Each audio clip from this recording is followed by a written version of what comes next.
Welcome to Whisky.com, where fine spirits meet. My name is Horst Lüning. This is my son Ben, and today we have two extraordinary whiskies here in our cask. It's the Springbank 18 years old and 15 years old. And the 15-year-olds we would taste today, and the next one will be in half an hour. So we are happy to have this Springbank here. Mm-hmm. Very nice. Springbank is one of the old Campbelltown's distilleries. Campbelltown is known for their history within the whiskey legacy because Campbelltown used to be kind of the capital of the whiskey production.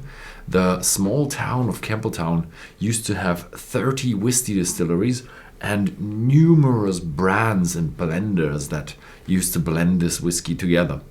Only a very few distilleries survived, so Campbelltown is kind of a legacy city, but today we only have 3 distilleries left within the city, and one of these distilleries is Springbank. And the Springbank distillery has 3 different brands of whiskey. Mm-hmm. First is Springbank, of course. It's mixed between 2 and 3 times distilled. They have 3 pot stills there. The Hazelburn is 3 times distilled, like old Lowland style, and very smooth. And the Longrow, the intense one, is only double distilled and has a lot of peat in it. It's very, very smoky. Mm-hmm. So there are 3 whiskeys, 3 single malt whiskeys out of that Springbank distillery. And I've seen one of your old maps and one of your old articles that you've written, and this article is now also on Whisky.com in the information section in, I think, history, or it says a history of Campbelltown. And there's a very old map that you probably used to draw in paint or something. It looks like that. Animated GIF. Animated GIF, yeah, I don't think it's animated. And there was the place for the Longrow distillery. I've actually located where that was, and it actually was at the Longrow distillery, because the Longrow distillery is now in the buildings of Springbank. Springbank used to be only I think it's northern part of on the street, and the southern part was Longrow. So they used to be 2 different distilleries. And they have taken that company over. They've just bought the buildings of the old Longrow distillery, and now they have their filling station and I think a small storage for the casks that are being emptied to fill there. So yeah, Springbank still has the Longrow as a distillery, as the buildings probably still are, but who knows? Yeah, the Springbank 15 years of age is priced, well, quite steeply above 70 euros dollars pounds, and this is typically around 10 euros more expensive than typical 15-year-olds, premium 15-year-olds, because Springbank does everything itself. It closed the distillery in 1979 due to the big British recession, reopened it 1989, and then 3 years later they reopened the maltings, so that they now produce the malt from the malt to the bottling plant. They have everything on site, and everything is done like 100 years before. The steeping of the barley, corn, and everything is done by hand.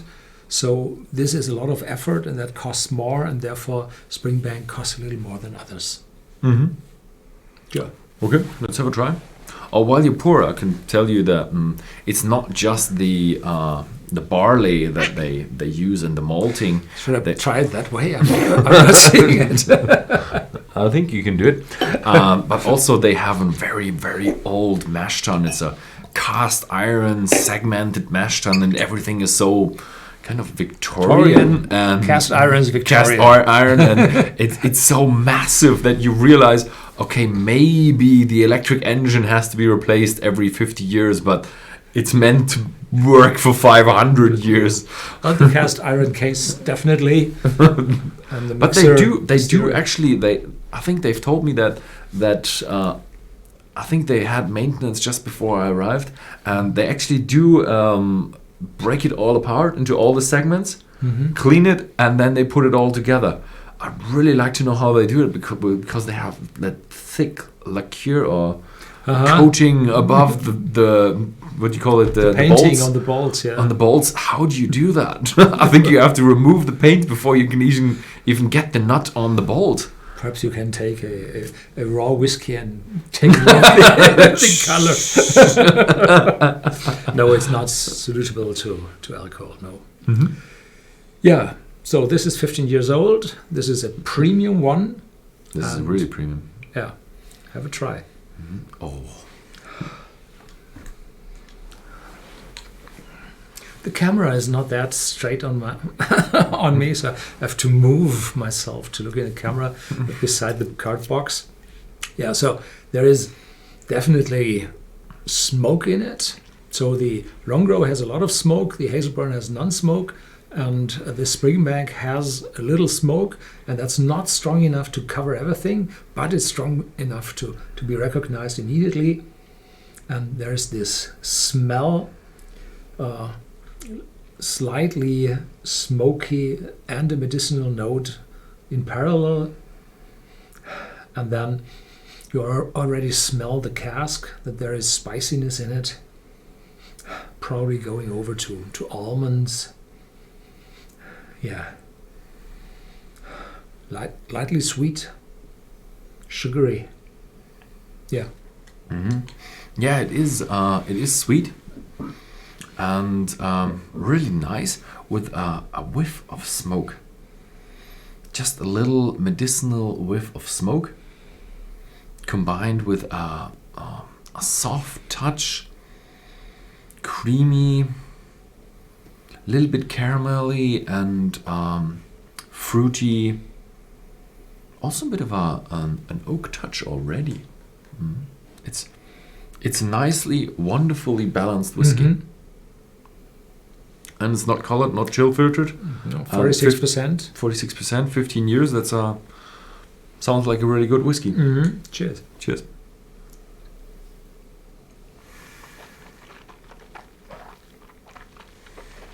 Mm-hmm.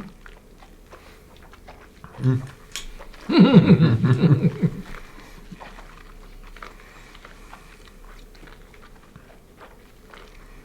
It's incredible, intense, immediately in your mouth.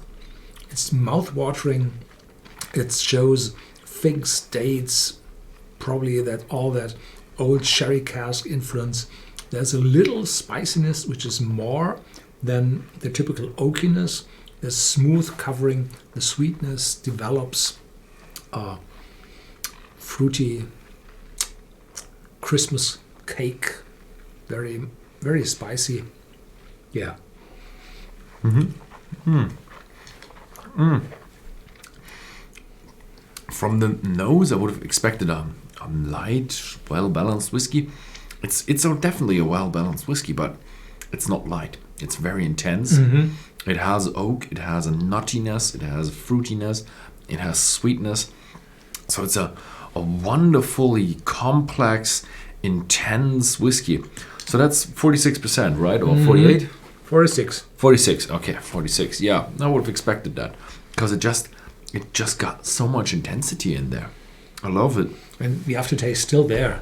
Mm-hmm. So it's not that demanding, it's not that overwhelming, but it's still intense. So for advanced whiskey enthusiast or an expert is a wonderful whiskey. I would say it might be a bit intense for a beginner. Maybe Definitely. This is too much for a beginner. a third, fourth dram. If you got him in the bit of whiskey, then you can show him, hey, this is one of the really good ones with intense flavors. Yeah. After swallowing, you have your complete mouthful. Now you have this light ginger note or peppery, whatever you would like to say. Fruitiness, sweetness. So it's very, very complex. From the friendly, sweet, fruity side up to the intense, spicy, dark chocolate side. Everything is in between. So it's very, very complex, very, very intense. Wonderful piece of work. Mm-hmm. Yeah. Mm-hmm. Mm. Wow, it's just incredible. Yeah, the Springbank are a bit more pricey, But they well above make that up with quality. Yeah, and the manual labor, you have to pay for that. And this is what you can't probably taste in every bottle, but you can think about that there are real people working on that and not machinery and computers. Yeah, it's about a feeling as well. You know what the people at Springbank do. Have a look at the distillery video, because it's really amazing to see all the work and all the people and all that behind Springbank. Yeah, it was wonderful to see. You have been there 5 years ago, and I have been 25 years ago. So it's quite a drive down there. Yeah, if you go from Glasgow it's all around 4 hours. 4 hours, and the roads are very small. Yeah, but it's very amazing. Have a look at the distillery, because they got a very special distillation process. So there's a lot to learn about the distillation there. Yeah. Thank you very much for watching. If you like this video, then please feel free to give us a thumbs up, and see you next time.